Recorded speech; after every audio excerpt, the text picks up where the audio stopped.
Hey everyone, this is Stephen Sharif, Creative Director here at Intrepid Studios. Welcome to part 2 of our Node series. If you haven't already, I'd recommend you take a look at part 1 in our 4-part video series on nodes. It's a great introduction to the system's overall purpose and design. The metropolis, the pinnacle of civilization. A symbol of the power and ingenuity of the people, it is wilderness conquered, mastered, and remade in your own image. The metropolis is effectively the culmination of the node system. It's the biggest thing that players can bring into being and the final level of civilization's development on this forgotten world. The metropolis requires a large amount of resources to develop and maintain, and because of how nodes relate to one another, there can be no more than 5 in existence at a time. So you might naturally ask, what does it do? To answer that question, we need to know what civilization offers in general. Every stage of a node's development comes with additional services and benefits, and these services really start to pick up at stage 3, the village stage. One of the foremost services that a node offers is housing, and through that, citizenship. And citizenship is a big deal. There are 3 primary means of acquiring housing. The first is our in-node housing. It's here that players can begin buying static housing. These buildings belong to the node, and as a node levels up, the housing levels up with it. A player will be able to purchase a small one-room house at the village stage. When the node advances up to a town, so does that house. The owner enjoys the benefits of a suddenly larger home. His property size increases, his house is located more towards the center of town, and the square footage of his home has gone up considerably. There's new property available at the town stage, but this new property is more akin to what was available at the previous stage, small and modest. Now when the node advances up further, this time to a metropolis, this all happens again.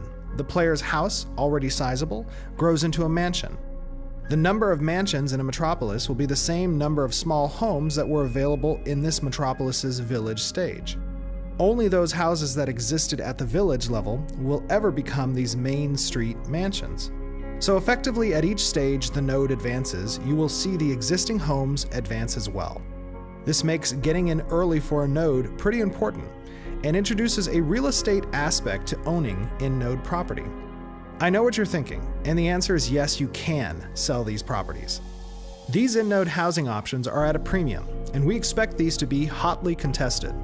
But if you want to be a citizen and there are no more in-node housing spots available, you do have some options. For instance, at the town stage and above, your node's politicians will have the option to open up instanced apartments.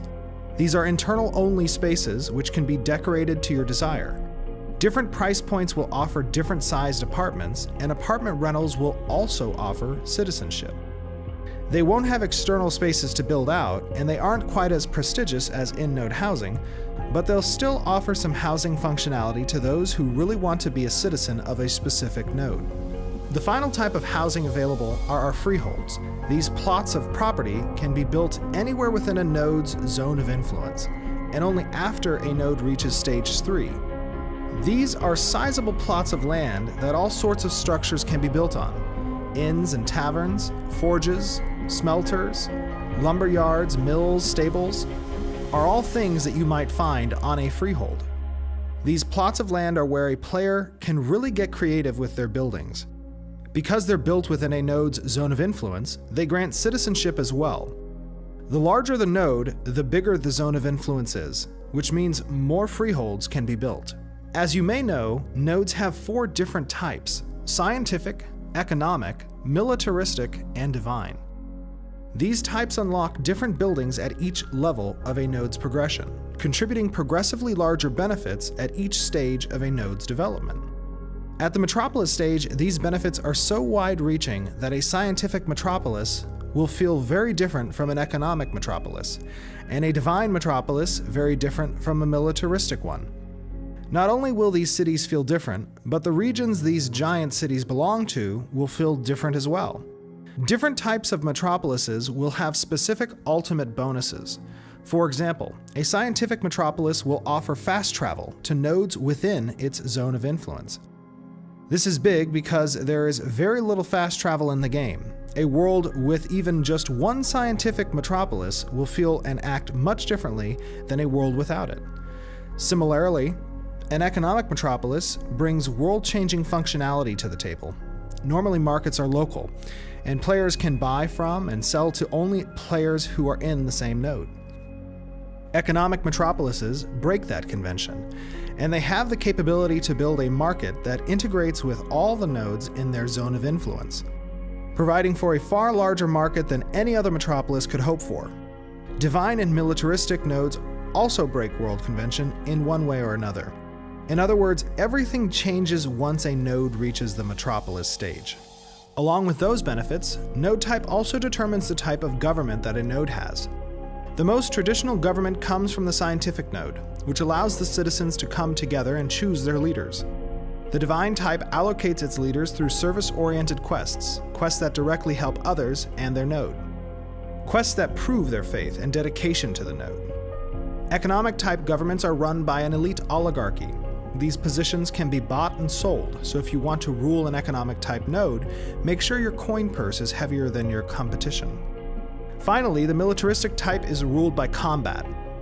Whoever are the last ones standing have proven their worth to lead by iron fist and sharpened blade. These warriors can only be removed from office by citizens who are better and more bloodthirsty than they. Once a leader is chosen, they have a lot to do. Outside the basic services that a node provides, leaders must choose what other service buildings to construct, which means they should have a clear plan for what they want to accomplish during their tenure. Some buildings might simply provide a zone-wide bonus to their citizens. Others might provide expanded markets. Some may increase a node's ability to defend against a siege. There is only so much space for these kinds of buildings, so the leadership will need to choose well in order to keep their citizens happy. Along that same line, leaders will need to tax their populations to provide these services, to construct these buildings, and to keep node atrophy at bay. Too much and their populations will abandon them. Too little and the node will decay and delevel. Savvy leaders can supplement their node's income with trade routes and trade agreements with other nodes. Be sure to provide some armed escorts for those caravans. Absentee leaders need not apply, as every leader can be replaced in the next election cycle.